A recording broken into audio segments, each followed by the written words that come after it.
Hi guys, and welcome back to my channel, and today, as highly requested, we are going to be reacting to the soft-spoken assassin King Von. Thank you so much for also all of the comments that I've been getting, all of the love. I really do appreciate it. It is much appreciated. All of your comments are coming. I've had so many. I've had like almost 100 plus requests for songs, so I'm definitely gonna get onto it, but I just need a little bit of time. Someone said that I need to learn the backstory before I do videos, so you know what? This is me doing it. There's so many stories that I've heard and listened to, so without further ado, we're actually going to be going straight into it. Back to that breaking news live from Chopper 2, a mass shooting, at least 6 people shot. This all happening at 65th and King Drive in Parkway Gardens. The age ranges of those people ranging from 14 to 23 years old. His name is Dave. Whoa, 14 to 25. We have places where if you're from certain places and you don't go to them places. King Von, no doubt the most demonic figure that's come out of Chicago since the drill music wave in the 2010s. Fans are really enamored with his storytelling and music videos, but for the life of me, I don't know how King Von is a free man. I mean, bless him, all blessings to him. He's somehow been able to 2C slide and dodge every single case that's been thrown at him since he was 15. Years for the murders, plus the gun has been lost. That's 21 years. So that's 41 years just for the murder. I got 2 attempted murders. And you beat all those charges. You were acquitted. Yep, okay. It could literally just be called speculation. Like he could just say, I was just gassing out for it. Yeah, true. Now, we're gonna get into all of this, but before we do, let me show you my song of the day. In order to understand this story, we gotta go to Chicago, more specifically, the Parkway Gardens in the South Side, but you probably know it as O-Block. Now, not only is this the home of Chief Keef and King Von, it's also the home of the former First Lady, Michelle Obama, who, when she looks back at her experience, says it was never as bad as it is now. The area has always been a huge war between 2 factions, the BDs and the GDs. And this war has been going back since at least the 90s. But the BDs controlled a massive 16-story housing complex just 2 minutes away from O-Block, posting snipers on the roof to protect their drug dealers. Lookouts were equipped with night vision goggles, and the entire organization was pulling in $300,000. Woo! 300 big ones. And they had snipers. These lot take this. They're ready, serious. like they're actually. I think it's because guns aren't legal over here. Yeah, so it's like, again, gangs over here are different. Like they don't use, well, they probably do use guns, but obviously you can't get caught with a gun. It's still a big thing, but obviously like you have more, like you can have a license over there. Do you know what I mean? Like, we can't have. You can have licenses here, but it's only for like hunting and stuff. For damn near 15 years. The BDs were run like a corporation. Money was laundered through investments into apartment buildings. Per day, I thought that was like they're monthly.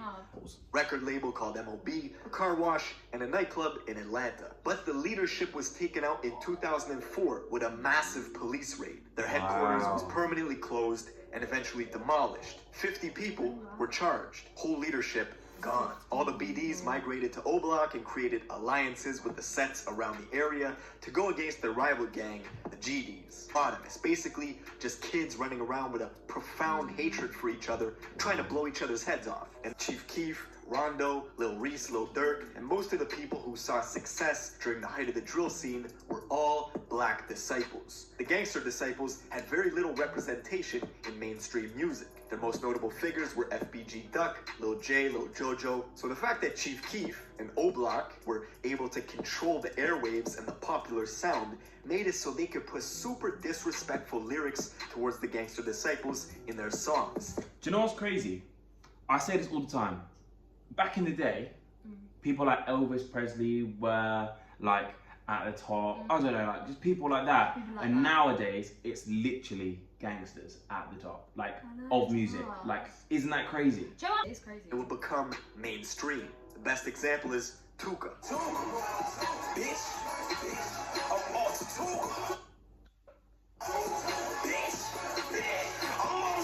Tuka's death became the focal point for a lot of violence.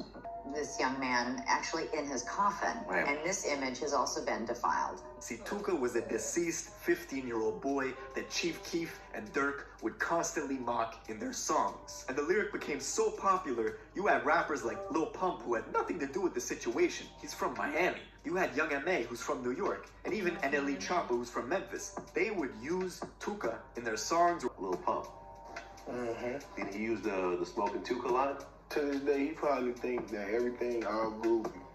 But no, when I see you, I'm gonna slap you. Young M.A. said it in her verse. I want to see where King Von fits into this. That's what I want to. We haven't seen him yet. We haven't seen him. I want to see where. Well, I mean, we have because we've heard our See, the hatred between the GDs and the BDs ran so deep. The feud was so strong. You even got King Von on video teaching a little kid how to shoot a water gun while saying F Tuka. Fuck Tuka. Shoot him in his head. Boom. Fuck Tuka. Say it. Now the death were seen. A 17-year-old female assassin named Jakira, who created a social media account dedicated to avenging his death. She was known to her rivals as somebody who was willing to shoot first, to ask questions later. It's all over the internet. Jakira was on social media bragging about the shootings that she had done. She was proud, and she let everybody know. She was very quick to let you know that she was violent. It was said Jakira was responsible for at least 15 shootings before she herself was eventually killed. Afterwards, a 4chan user hacked her Twitter and leaked DMs showing her and King Von had this weird back and forth where King Von was attempting to romance her in like a mocking way. I don't know, maybe it was real. Despite the fact that they were both rival gang members, King Von was becoming an infamous figure in the Chicago PD briefing room. So they... Whoa. That's a bit nuts. Yeah. So she was killing people and they were supposed to be on the opposite sides and he was trying to speak to her.